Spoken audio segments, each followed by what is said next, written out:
Hey everyone, this is Hunter Foster. I'm the artistic director for the RedHouse Art Center here in Syracuse, New York. And welcome to REDTalks. This is our weekly show we do every Tuesday night at 6:30. And we thank you so much for joining us on this crisp and chilly Tuesday. The past couple mornings I've been getting up and it's been like 30 degrees and walking the dog. I'm like, okay, here we go. And now it's starting to get cold again. Oh, well, what are you going to do? You live in central New York. That's what happens.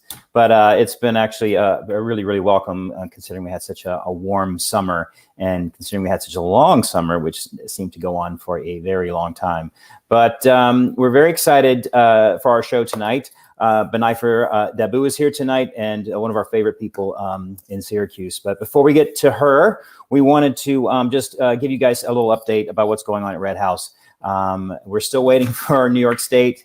Hello, Governor Cuomo, we're here. Theater exists. Please think about us.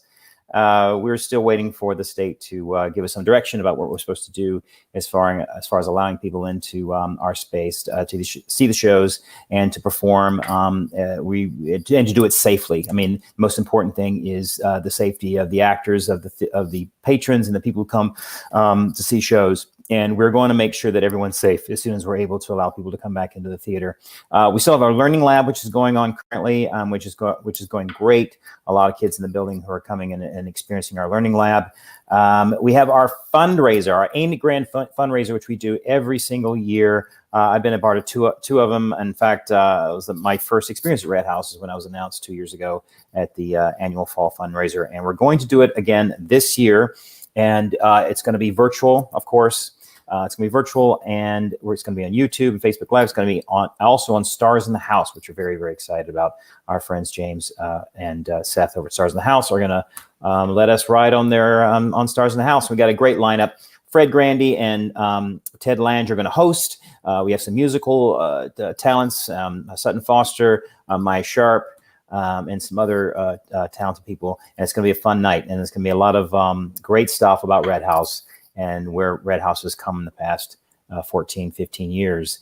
And we hope to get back to theater real soon. I mean, that's the hope. And we really want to do it. And it's been great to see the sports has come back in a really great way. And the way they've handled it, especially baseball, which they're still traveling, and they have had, very limited cases and are really, really doing it the right way. And we hope to do it the right way as well as when we return. We also want to send out condolences to Ruth Bader Ginsburg, who died suddenly this past weekend. And not suddenly, she had been ill for a while with pancreatic cancer.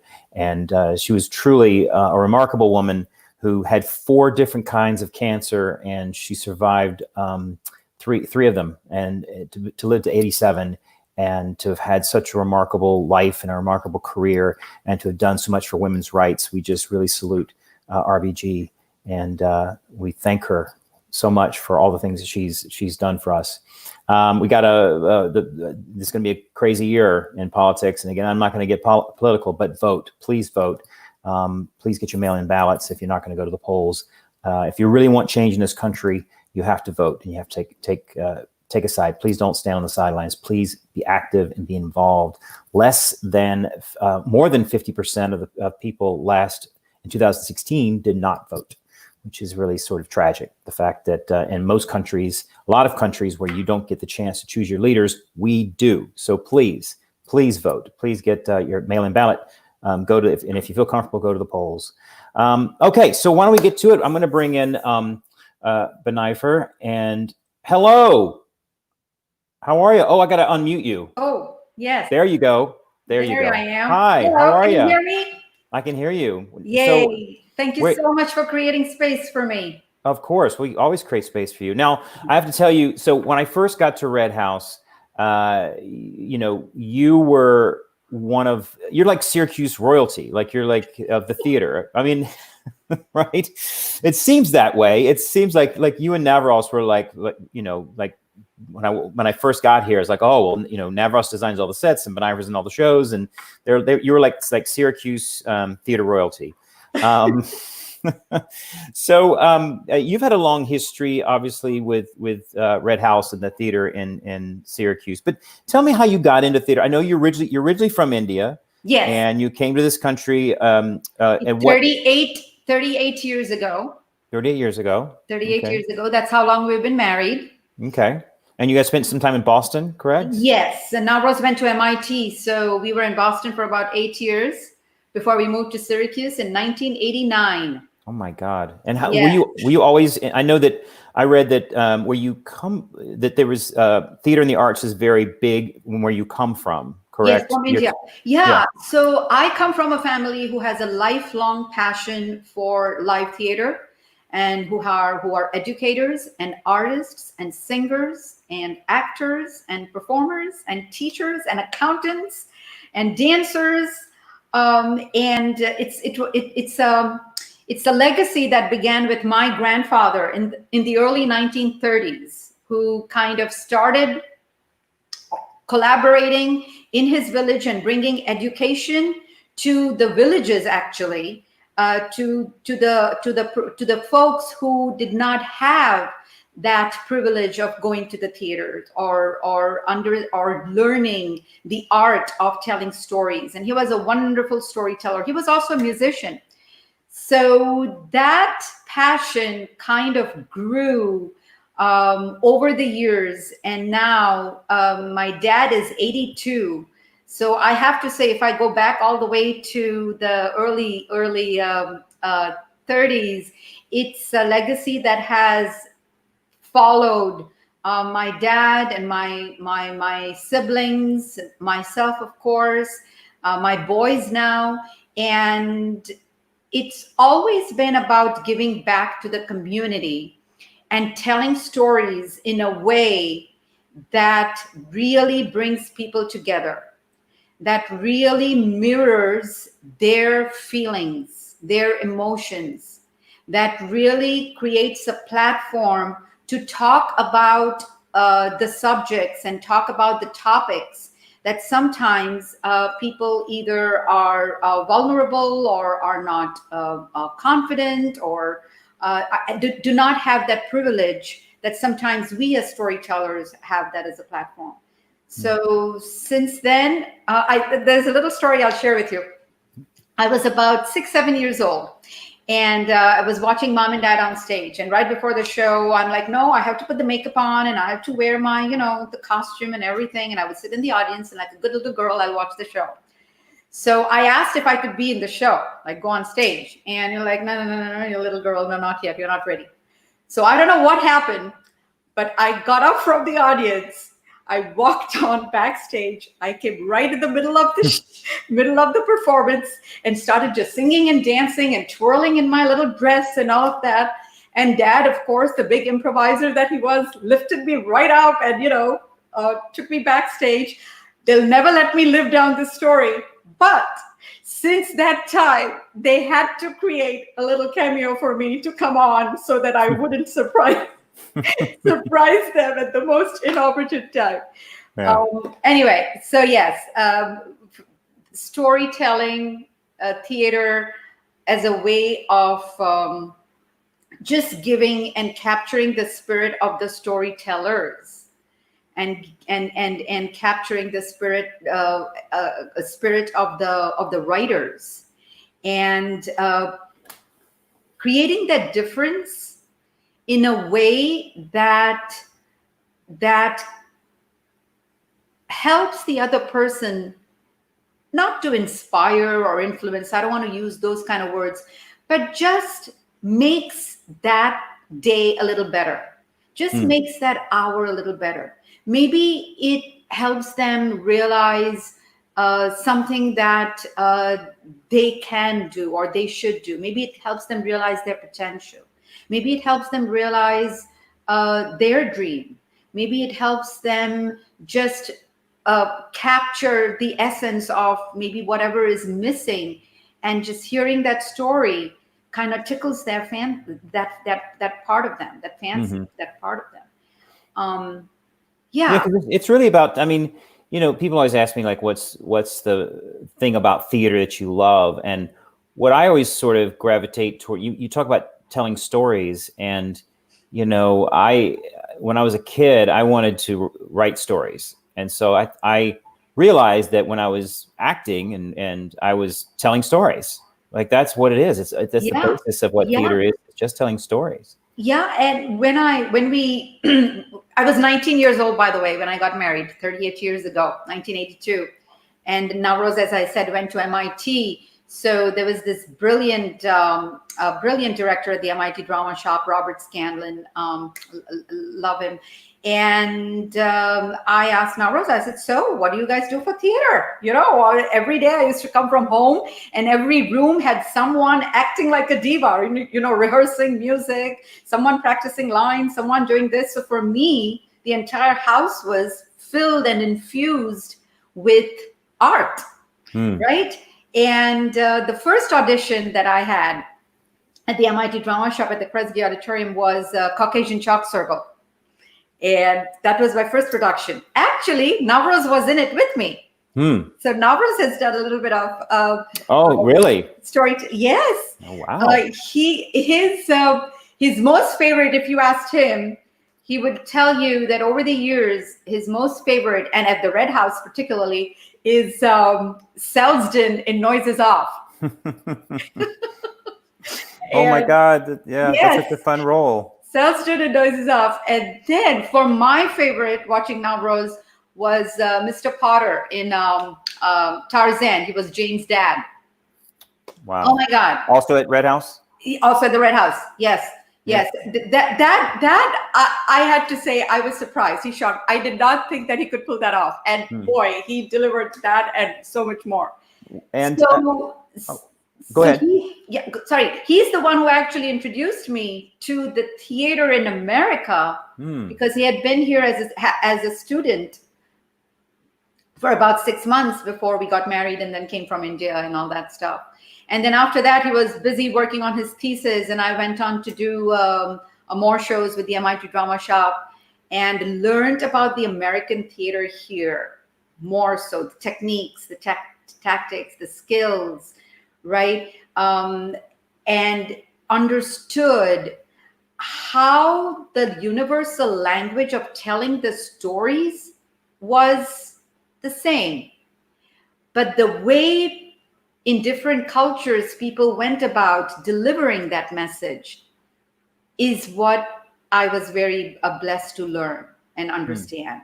And that Shakespeare, my mom used to read Shakespeare and would, brilliant storyteller. She would watch a Bollywood movie and then tell that story to all the neighborhood kids and just get everybody together, and just loved animating the stories that she saw and acting the scenes out. So she would read Shakespeare, or she would read these beautiful English novels, and then she would act each character out. She's the one who I first heard Shakespeare from, Midsummer Night's Dream. She told me the story of Midsummer Night's Dream. And then she would always say, you would be beautiful as Titania. And I always told her, no, I think I love Puck. You know, I'd love to someday play Puck.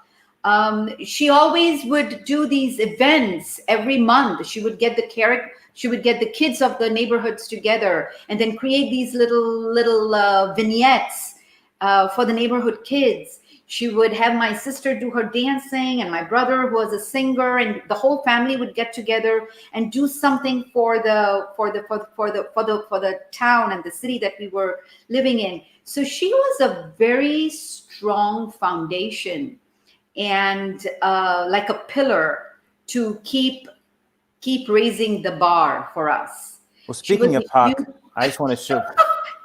Yes, it's such a great photo. I came across this photo. I was like, oh my God, it's so great. And you did this at CNY, is that right? Yes, the Central New York Playhouse, directed by William Edward White. And that was before the COVID detour hit us. That was this past year? This was last year. Last year, later part of the year. Yeah. And so then you come to Syracuse. And then how did you get in? Did you immediately get involved with the theater scene in Syracuse? Yeah, it took a little while. Because Bezad, my older son, who is now 33, was only a year and a half old when we moved from Syracuse. And when we moved to Syracuse. And we were trying to get settled. Life happened. We were also immigrants. So there's a whole story of how we became legal citizens from immigration. It's almost like from India to Boston to Syracuse, and our immigration story. That's a whole one-woman show we'll have to do someday. Mm-hmm. I'll have to tell you a story of that someday. And God wanted to get my boys involved into theater. Wanted to support the theater community by going to the theater, by being an audience member, right? So trying just to get my feet wet as to what's out there, trying to collaborate, trying to support as many art forms, art institutions and organizations and theater companies at that time. And with my boys being more involved in the school or in the community theater, that's how I started to kind of volunteering, leading some workshops for the kids, just volunteering my time in the theater, maybe as an usher. So that's how I started to kind of collaborate, I should say, started creating connections. And what was your first show? My first show was The Island of Dr. Moreau. Oh my God, what was that? Was it a musical? I was Maling. I played the character of Maling. Was that a puma slash half dog, half man? Oh God. Yes. I mean, I read the book, and I remember there was a couple movies. There was one with Marlon Brando, I think. Yes. And then there was another movie before that was so frightening, like these half man, half animals lived in this. Yeah. It was God, scared me. The interesting thing about that was the character of Maling. It could just be like a 2-minute character, comes in the beginning and then goes away kind of thing. But the creative freedom that I received from that we collaborated with the director and the team was, though Maling was almost like a presence throughout the show. So Maling, he, she, it, whatever you want to call it, came and went, and it kind of reminded about the humanity, about the soul, about the cruelty of man. And all of the dialogues, instead of having them as a dialogue, the vision was to have some character symbolize those emotions. Okay. And so that was my first show. And then after that, I think Visit to a Small Planet. And after that, I did R2D2. You won like a SALT award for that, right? Yes. Yes. Was it? It was a musical with. It was a collaboration with a couple of companies, Rarely Done Production and Wits and Players, and it was actually at the Jazz Central right here in Syracuse, and it was a spoof on Star Wars. Star Wars the musical. Thank you. So yeah. I couldn't find any photos of that, but I did find a few photos, and you can tell me this I think is Importance of Being Earnest, correct? Yes, this was Lady Bracknell. This is at the RedHouse Art Center when RedHouse Art Center, the old RedHouse place. Oh yeah, the old RedHouse. We'll talk about that. Yeah. And this is, I don't know what this is. This is Doll's House. I played Nora. The original Doll's House. This was actually the opening of the lab theater in the old RedHouse space, and the opening of that lab theater. The inauguration show was Doll's House. I played Nora. Yeah. And this is, Dangerous Liaisons. thank you. Yes. That was last year as well. And that's CNY, or is it? That was CNY. Yes. Yes. Well, let's talk about RedHouse for a second, because Sure. obviously you've had a long history with CNY, with long history with RedHouse, and you've seen RedHouse go from that. I mean, I have to say, when you talk about doing importance of being earnest at the small space, and many people don't know, RedHouse started at a small space that I didn't realize how small until I went over there. And it was like, I mean, it's like a Manhattan apartment. Like, it's literally like the smallest. It's so, and I hear that, because I heard stories that, they did Music Man and they did Color Purple and they did Dream Girls. And I walk in that space, I'm like, talk about not being able to social distance.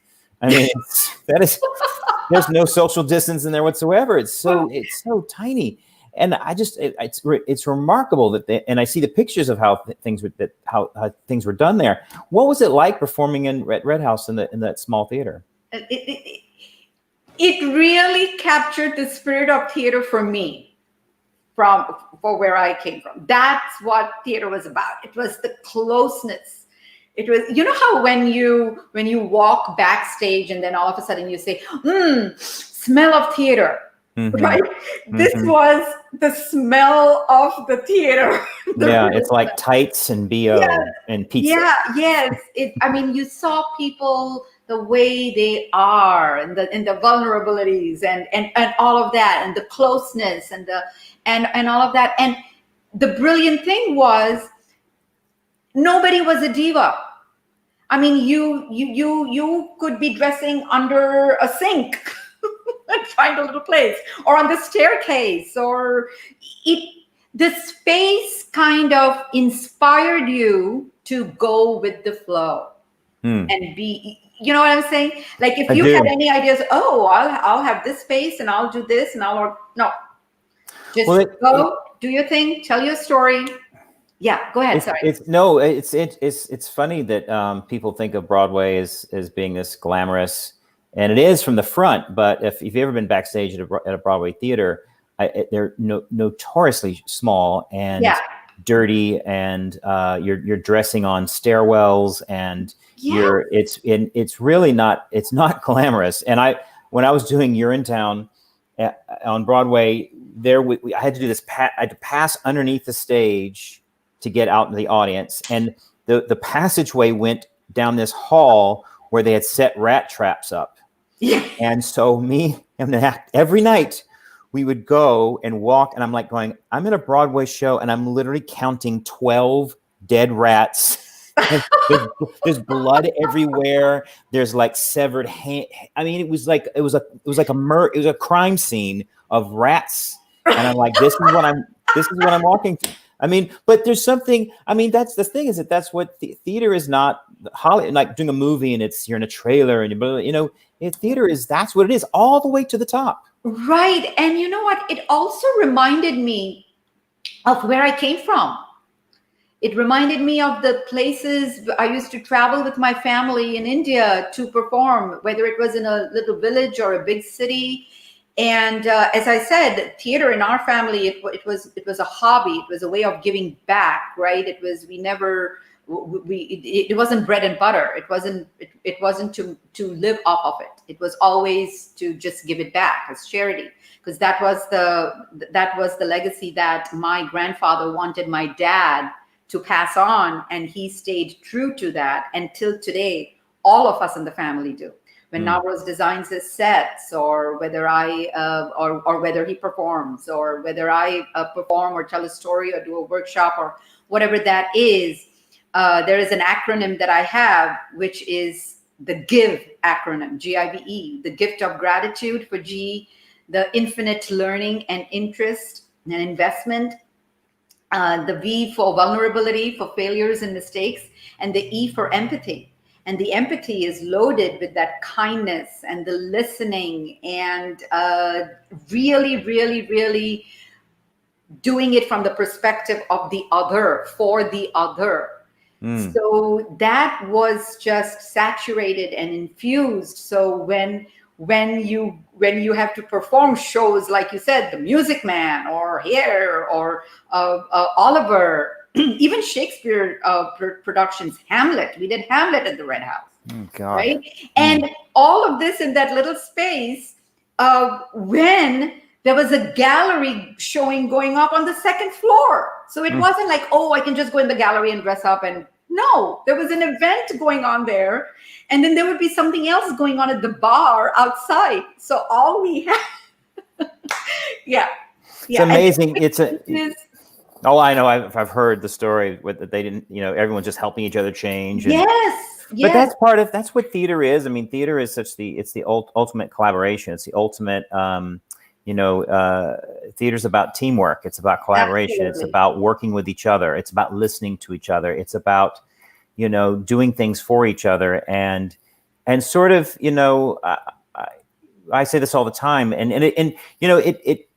it's obviously a cast has to have each other's back. And I'm not saying we all get along.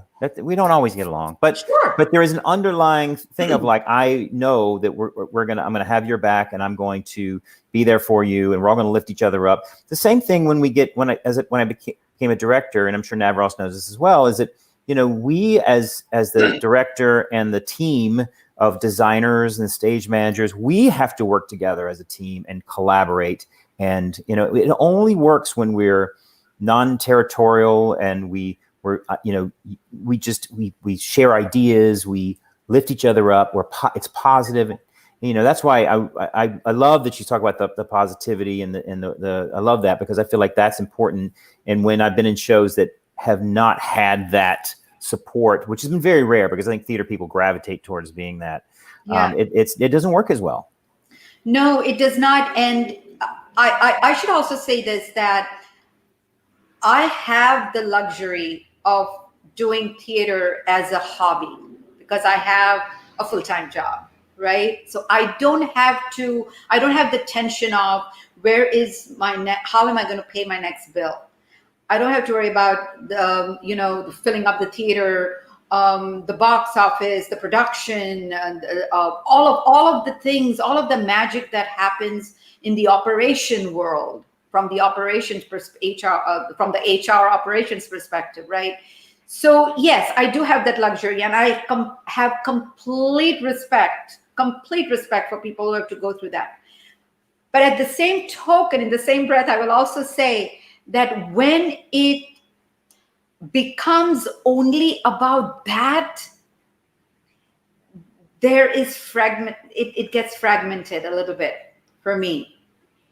And then there is a lot of self-talk that I have to infuse myself with to focus back on what is my why, what am I going to do about it, what do I have control over, what can I and not control, and just do that, focus that, and then that's it. Tell the story, move on. Tell the story, move on. So I think the spirit of story is what gets all of us through. So if we are true, all of us, and we are, because we are storytellers. I mean, actors, actresses, labels, whatever. But in the end, whether we are musicians, whether we are set designers, I mean, Navros tells stories with his set designs and his paintings and his architecture all the time. Oh yeah, that's the part of my job as a director is to make sure that we're all telling the same story. Yes, and the same story. Thank you. Yeah, because we can all. I've been in shows where people are telling stories, but it's not the same story. Yes. Oh, thank you. Yes. You can apply that, I think, in life, in any organization or of what story are we telling as a organization, as a whole. I mean, I think but that I can apply to a lot of different things because. I think that we talk about that a lot, especially when we sit down and as a production team, is to make sure the lighting designer, scenic designer, sound designer, that we're all telling the same story. And what is that story? I say this all the time. I take one word. I'll find the show is about this and just use one word And sometimes if you narrow it down to that one word, we can all point towards that. Like this show is about life. This show is about, and it all goes to, because it goes back to Fiddle on the Roof. When they couldn't write an opening number. And Jerome Robbins said, well, what is this? Went to the writers, and Sheldon Harnick and Jerry Box said, what's the show about? And they said, tradition. And they said, that's your opening number. They found that one word, and that's what, and they literally wrote a whole song, so they used that one word, wrote an entire song about tradition, and that infused the entire show. Isn't that great? Great story. Yeah. And doesn't that also bring the connectedness? And it doesn't matter where, that is what creates the basis for connection, right? And when we leave that space, or when they leave that space, someone else is in that space. And therefore, there is a sort of a spirituality, which is also something that I am really trying hard to cling on, because I'm so far away from my family who are in India. Being the oldest daughter, being able to carry on or scratch the surface of the legacy of giving back to the theater community and being able to tell stories and being true to the spirit of that story and helping and mirroring our struggles or our joys, there is a huge gift of gratitude in it. There is a huge blessing in it. And therefore, when you enter the space, it's almost like entering a temple, right? I mean, entering a space which is spiritual. I mean, I'm not saying you have to believe in some sort of a religion or anything like that. Whether you're a believer or not believer, that's okay. But there is a sense of humility. I think it gives a sense of a humility, like you are this little. And there were so much history has happened in this space, and you are going to put that crown on and that burden on, and you will go with that blessing to tell your story. That's what walking into a theater, whether I'm sitting in the front row in the audience or whether I'm on stage, that is immediately that comes to mind. Well, let's pivot to, because I agree with you. It is a spiritual. There's just something about it, and I can't. It feels spiritual to be a part of a show. It feels spiritual when I go see a show. But someone told me one time, they said that when you go see a movie, it's a singular experience. You're not necessarily aware of the people around you when you're watching a movie, but they said a theater, going to see a play or a musical, is a communal experience, that you're more aware of the people that are around you, because maybe it's the way that because you're seeing live people and we're all feel like we're having all sharing a human experience, a live human experience. But what I want to get to is, how do you now, is obviously dealing with the global pandemic, and we're not able to do these things. How have you pivoted to doing things virtually or doing things sort of in this new environment? So virtually, I know so much about Zoom now than I ever wanted to know. Oh yeah, I'm a TV producer now. I can do all sorts of things. I can bring up your family, right, just like that. I know. You have been doing some homework. That's a great photo, though. Look at that photo. I love that. I like Navros's shirt. It's So, but no, that's what I'm saying. Is that, like, now, I mean, I can do all sorts of things now at the click of a, In fact, you know what I didn't do, which I should have, is I should do the banner. Oh, please donate to the RedHouse.org. Did you see that? Yeah, very nice. Look at you. I know. I didn't put that up before. So just a reminder, you can donate to the Red House. Go to the RedHouse.org. Find out some more information about our programs, our camps, what we're going to do in the future. Check out the RedHouse.org, and please donate. No donation is too small. Okay, so then let's talk about what you're creating during the pandemic. So the very first thing I did was, the offer I got was from Kitchen Theater. We were going to do the 1 Minute Play Festival. We did it last year with them, with Breadcrumbs Productions and the team. We went to Kitchen Theater. We did the 1 Minute Play Festival. It was brilliant, wonderful, had a great time. And then they were going to do it this year. And then of course the COVID detour happened. So they said, oh, we're going to tape it. So I said, how are we going to tape it? So then they decided to go live. I'm like, no, this is not happening. 1 Minute Play Festival live? How is this going to happen? And of course, all this skepticism stuck in, no, I don't even know how to do this. I have a laptop and I'm not in and I don't want to do this. And then we had to have a microphone. And we were like, I think about 7 or 8 actors, and we were playing all these different roles. So not only did we have to do this on Zoom, but then we had to go into each room to get a different background, make sure we had the props, had little quick accessories like hats or shawl or scarf or a little jacket to create these different characters, and the microphone. And so while another scene was going on, we had to make sure that we did that. I don't know how we did it, but it happened. And after that happened, I got to tell you, I felt like the queen of IT, Zoom IT. I'm like, if we can do this, we can do anything. And it was live. There were close to over 100 people actually joined in from all over. And there were actors from all over, directors from all over. It was a huge event. So that started with that. Then I did a couple of play readings. I did podcasts. Podcasts is a great way to. I just did a podcast with Beth Stelling last week. She does this. You may be aware of it. We Call Your Mom. Am I saying that right? I think, yeah, I'm saying that right. With her mom, she and her mom has this show, We Call Your Mom, and they call the mom of their friends who are celebrities or who've been on Broadway or television or what have you. And being Behzad's mom, they called me as Behzad's mom to kind of talk about what it is to raise an artist.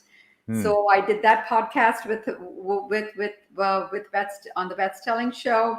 A lot of also another opportunity I had was my dear friend Gemma Cooper Novak had written an original play for the Baltimore Women in Theater, which is such a great platform right now.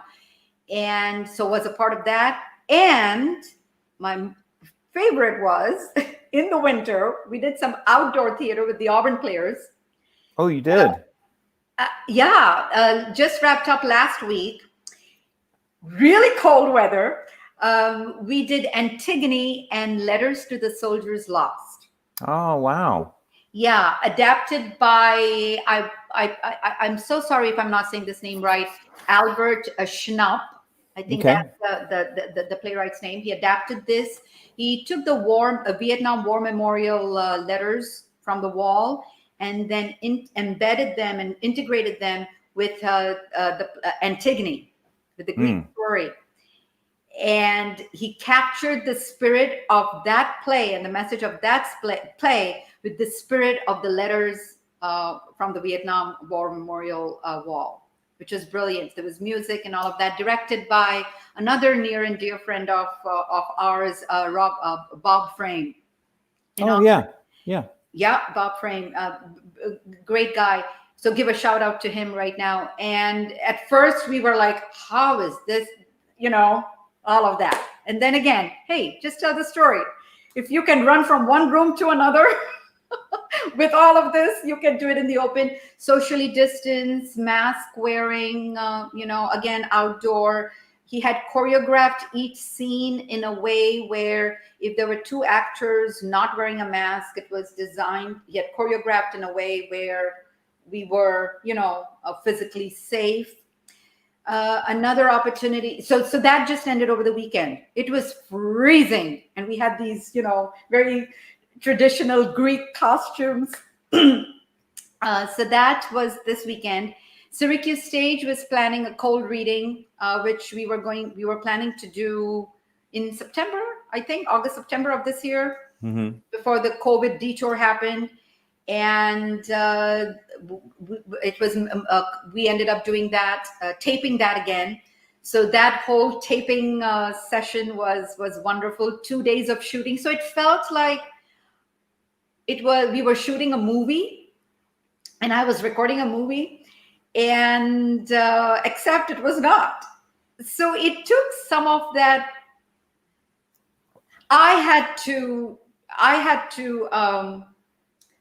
take my self-talk myself out of being vulnerable and going with the flow.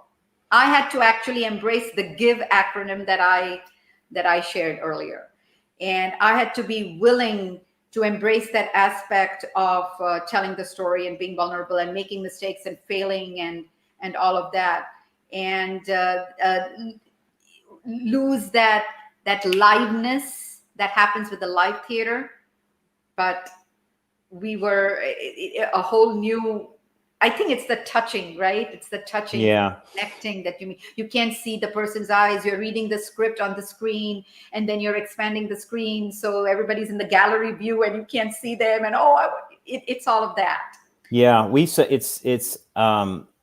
went back to New York City this past weekend, and we saw some friends of ours, and we sat down outside because you still can't eat inside in New York City. Yeah. So New York City feels like Syracuse 2 months ago.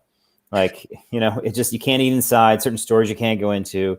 Yeah. But it was weird because, I don't know, like we sat down and we took off our mask, and it was like this odd thing of like looking at someone you haven't really seen or up close in like 6 months, and seeing their face because we're getting so used to masks. And it's just that, yeah. And I thought about something like, I don't know if I've touched another human being besides my wife.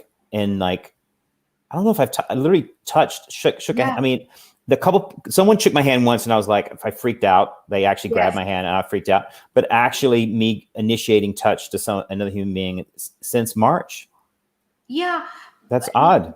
Yeah. And in spite of all of this, I still think that none of these collaborations that I had, excuse me, and I'm sure you will agree, and folks who are listening, would have happened if it wasn't for COVID, right?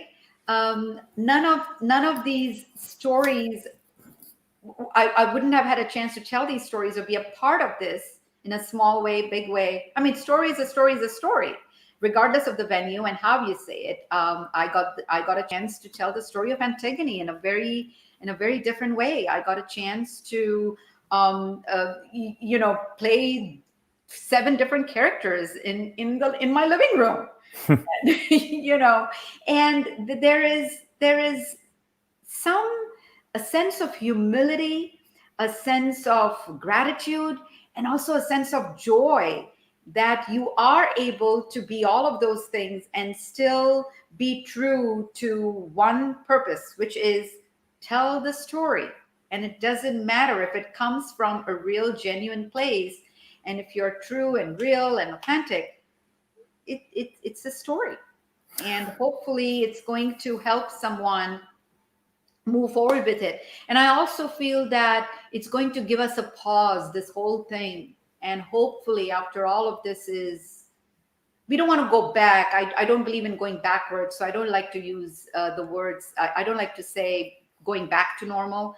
I think we are moving forward to a better, and hopefully maybe becoming who we hoped we would be or should be all along. So you have hope for the future? Yeah. Yeah, it gets good. I think we have to be, right? We have to sort of, I mean, we've been through, the entire history's been, I mean, people say, yes, is this a bad year? Yes, absolutely. But, humanity and our country has been through tough times before, and we will get through this just like anything, anything else. I was back in New York City. I was in New York City for 9/11. And in fact, I was doing a show during Year in Town during 9/11, and Year in Town was the first show that opened after 9/11. And so Jen and I went back to New York City, and we were trying to think of what we wanted to do. Like Saturday, like, what do you want to do? And I was like, I want to go to the memorial. I'd never been to the memorial and never been to the museum. And what was interesting is like going down to the museum, and then they were doing all the television broadcast, which I remember, but it's so, it's been almost 20 years. Sure. And it brought me back to that morning and what New York felt like, and the parallels, obviously, but then thinking, I remember thinking that was the end of the world. Like I literally thought that I was going to die young, and like this was it. Yeah. that this was it. I remember thinking that, and we got through it. We performed. Broadway came back, and we performed, and then we adjusted to the new world, which the world we live in is still the same. It's the reason why it's getting through an airport is a pain in the ass is because of 9/11. Like this, Right. we're still living in a post 9/11 world in the same way we're going to live in a post COVID world. Absolutely. Yeah. Absolutely. And I think because it's so universal, we are not the only ones, right?